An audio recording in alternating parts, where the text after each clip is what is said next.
In my E90 M3.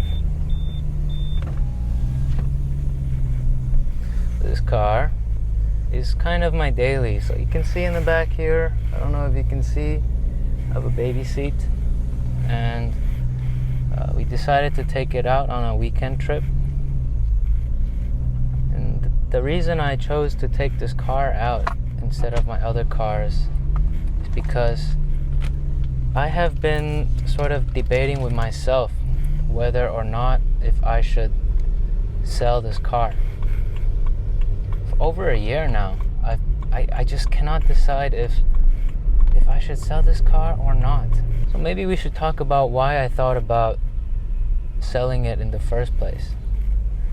I think the main reason is because I was using this car as my daily. I drove it for a year and a half, maybe almost 2 years since I bought it. I put on about 20,000 kilometers since I bought it. So as you can see right now it's about 53,000. So when I bought it, it was a relatively low mileage car. And these past 2 years, this car has been pretty good. No real issues.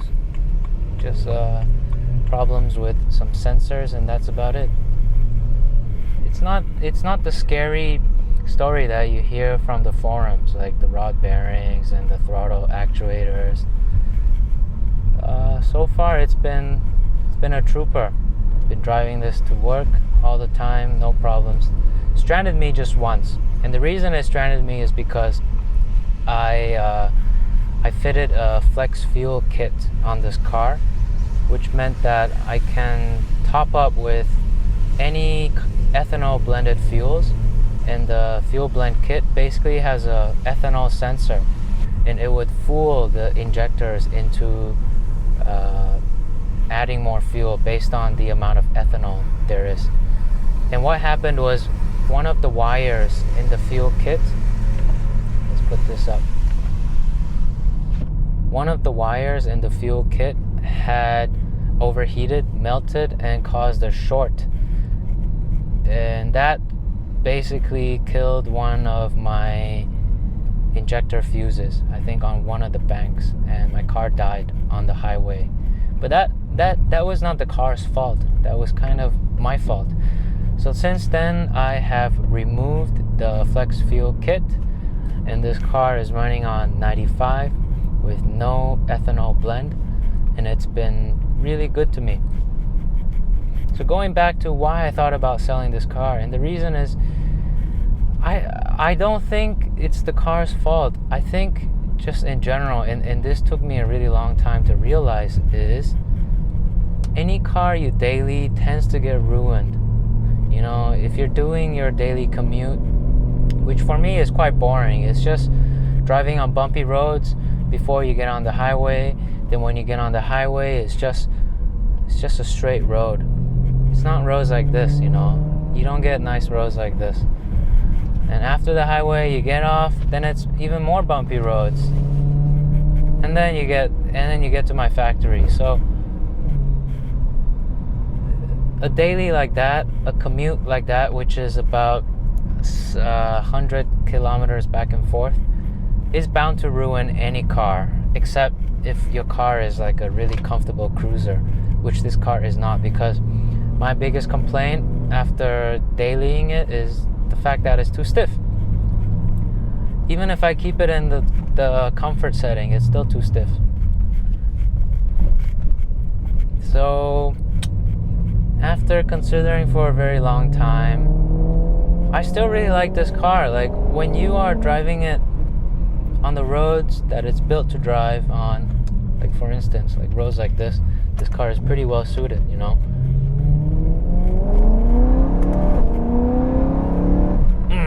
That sound. After reviewing the CLS 55, that made me really want just a comfortable cruiser with big power. But coming back to this car again, bringing it on this trip, I kind of don't want to sell it anymore because of this engine. This naturally aspirated 4-liter V8. You're never gonna get this with BMW. Never again. This is a dying breed. Just listen to the downshifts.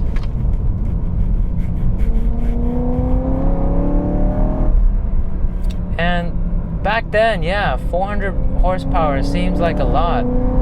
But because this car pulls so linearly, it's so progressive, you can use all of its power a lot of the time. So right now I'm going full throttle, wide open. Right now. On a tight section of roads.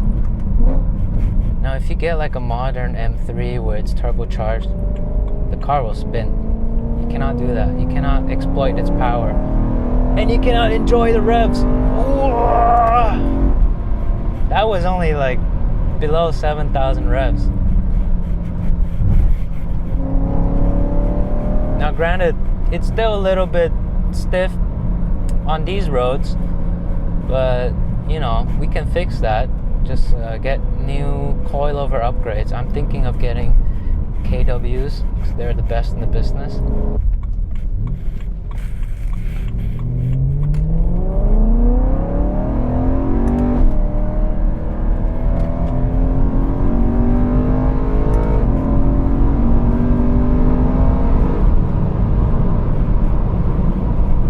One of my complaints when I drove this car is that I thought the steering is very numb. But yesterday I test drove my friends the new M340i, and then I realized, you know what? Even though it's numb compared to my older cars like from the 90s and the early 2000s, it's not that numb. This car is actually quite raw. You don't get much road feel, but you can still feel the engine. It's fizzing through the steering wheel. It's like this, making this very small tingly sensation, which is very nice because you want to feel this engine when you're driving. I can't say the same about the throttle pedal because I think this car is fly-by-wire, which means you cannot feel the vibration of the engine through the throttle pedal, which is a shame because this engine is by far the highlight of this car. And the brakes, I never really liked it, but I was too afraid to admit to people that I don't like the brakes on the M3 because that kind of makes me seem like a douche. But after watching more reviews, reading more about the E90 series M3, I realized this is a common complaint, is that the brakes that came standard with this car is just not that great. My main complaint with the brakes is not that it doesn't have enough bite. No, for street driving, I don't need the brakes to be that powerful, but it's the brake feel. It's very numb, and you have to give a lot of pressure before it starts to bite, which means it's not that linear, not that progressive. Now I've asked myself, would I feel like keeping this car more? Would I love this car more if instead I got a manual M3 instead? But first of all, finding a 4-door manual M3 is near impossible in Thailand. It's gonna be a unicorn, unfortunately. And then I have driven a manual M3 in Japan when I rented it, and actually that 6-speed, it's not to die for. It's not great. I feel like this dual clutch, when paired with this engine, I think it makes a really good pairing.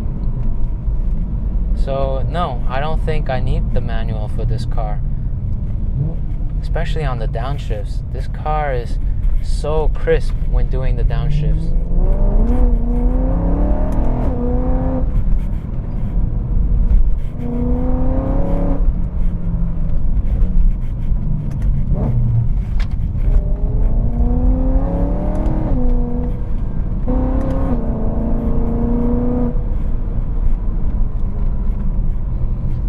Driving this car in roads like these, it's hard not to like it. I mean, just any car. There's always the argument of, would you rather drive a nice car in traffic or a crappy car on a nice road? And the answer is always a nice road.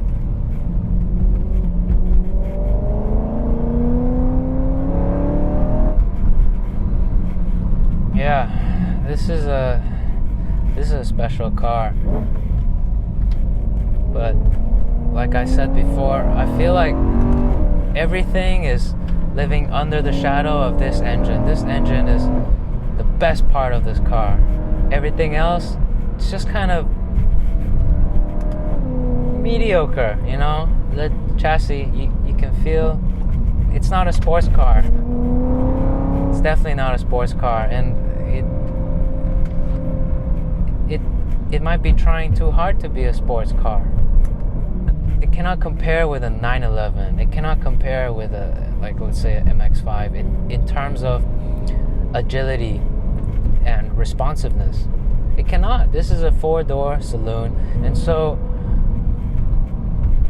you're kind of left halfway in between comfort and trying to be a sports car. Whereas the AMG is not trying to be a sports car. It's not trying to be sporty. It's just pure fun. It's just the Germans trying to have fun with a lot of power in a chassis that they know is not rigid enough to be sporty. And so they made the car just soft and powerful. And sometimes I kind of want that. When I'm driving this car,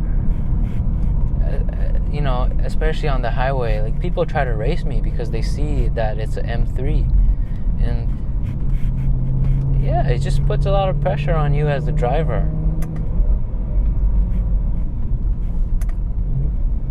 Tell you what though, this gearbox, BMW did a really good job. This is, I think, the first dual clutch that they did, right? Yeah, the E90 M3 has a 10-cylinder version of this engine. That car has sort of been cursed with the automated single clutch gearbox, which thankfully this car did not get. Thankfully. It's one of the reasons why this M3 is so great. It's because of this dual clutch gearbox. The steering system on this is still a hydraulic system, but personally speaking, it's not great for a hydraulic steering. You can feel the engine like I mentioned, but there's not much road feel. So you don't get too much confidence when cornering fast. You don't feel the grip levels of the car. You know, on a car with really good steering feel, when you see the footage of rally drivers, they like to scrub the wheel left and right. That is kind of a way to, like, feel the road texture, to feel the grip. With this car, you scrub it, you don't feel anything. And so, yeah, you just don't scrub it. On a car like, let's say, 205 GTI, tons of road feel coming through the steering wheel. With that one, you can scrub it when you're cornering, and you can really tell the grip levels. It's constantly giving you information and feedback about the road. When you're going fast in this car, you feel like it's kind of skipping over bumps, and the grip levels and the weight distribution is constantly fluctuating. But on the KWs, on his car, it just feels like that the car is maintaining a constant tire patch on all four wheels. and it just gives you that added confidence when going fast.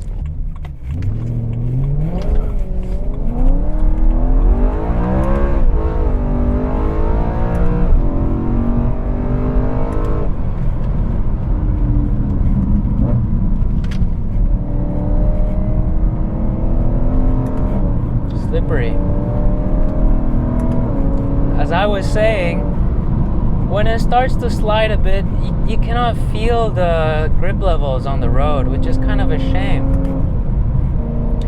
So, should I sell this car? I really don't know. If I sell it, what should I get next? I think that's the main question. I really cannot find a car that would be a good replacement for this one. Maybe instead I should just drive this car less and keep it for the special occasions.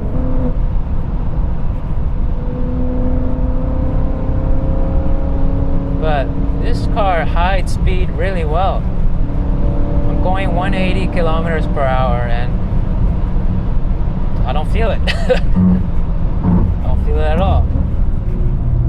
Like I said, the brakes aren't bad. It's just they could have a bit more feel. It can be more progressive.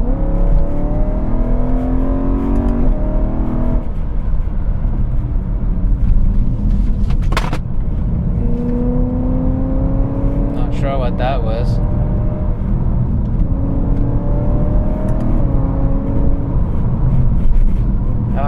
I think this is the reason why I should just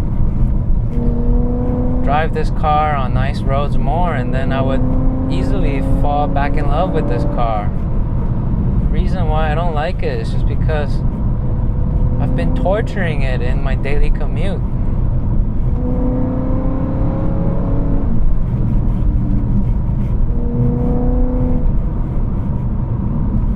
So enjoyable on roads like this.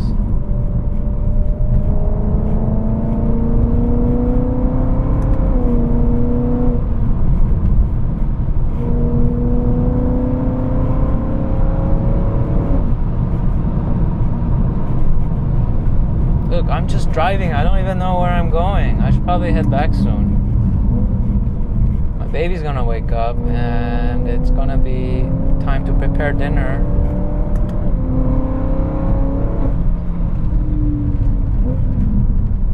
Let's find a place to U-turn. Speaking of the devil. Hello? Hi, where are you? Okay, time to head back. 20 minutes. Traction control off. Just for a little bit.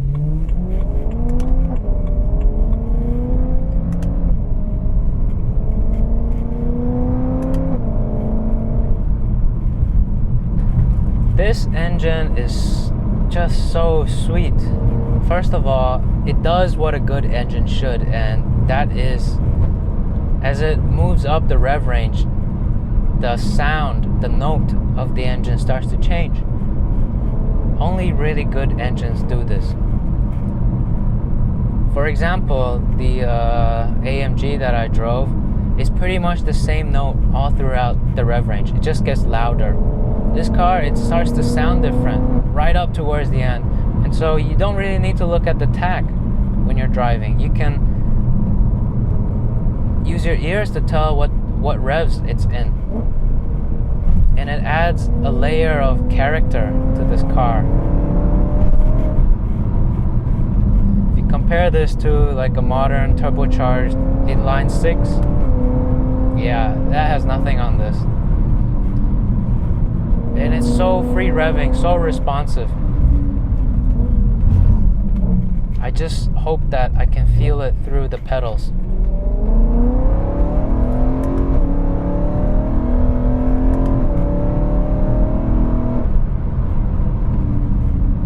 The power comes on so linearly. Ah, look at that. Oh, 8.5. The original rev limit on this engine is about 8,200, but the tuners who tuned my car, they moved it up to 8.5. All my friends tell me not to sell this car, and yeah, I can see why. I definitely agree with them.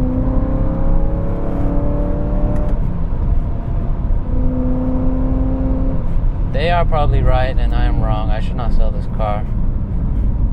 This car is special, really special.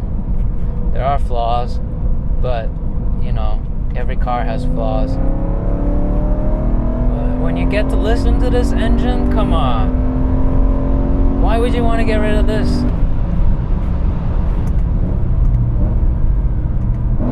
These downshifts, man. Whew.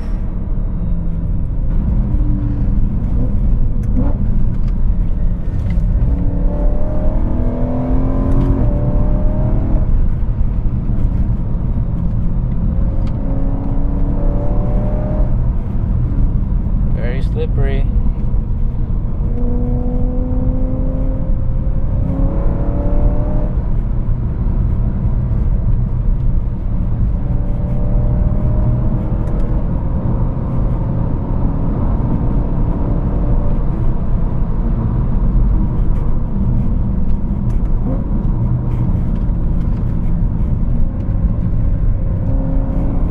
Yeah, definitely these seats are too high up.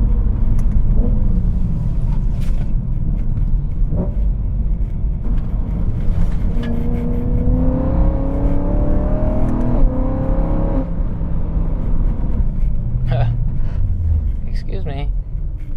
Get out the way, please. Thank you. Back to auto mode, comfort mode. Just relax. I don't remember the last time I drove this car on a nice road.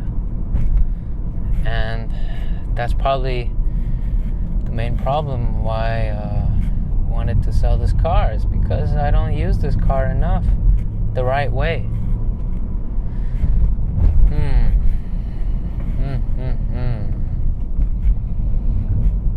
I've been constantly swinging back and forth between should I sell, should I not sell? And to be honest, the logical reason is no, don't sell. Why would I sell this and get a E55?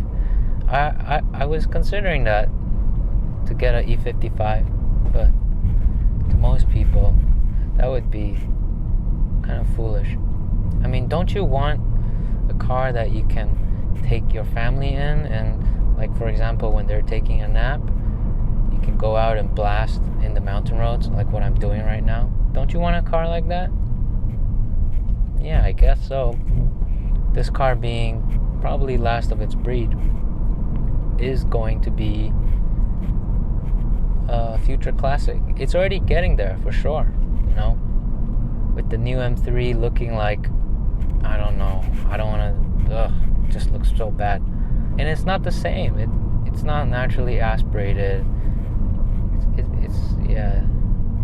This is the last of its breed. It's not the purest M3, but it's definitely one of the most unique M3s. And therefore it has a very special place in the history books.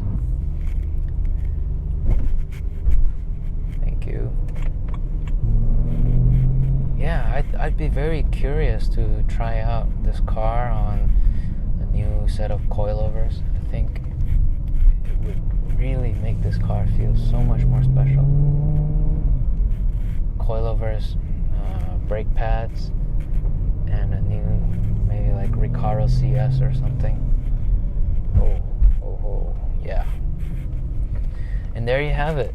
I probably will decide to keep this car, and I will just make it better and keep it for a long time. Stop thinking about the AMG. Anyways, thank you for watching. Bye.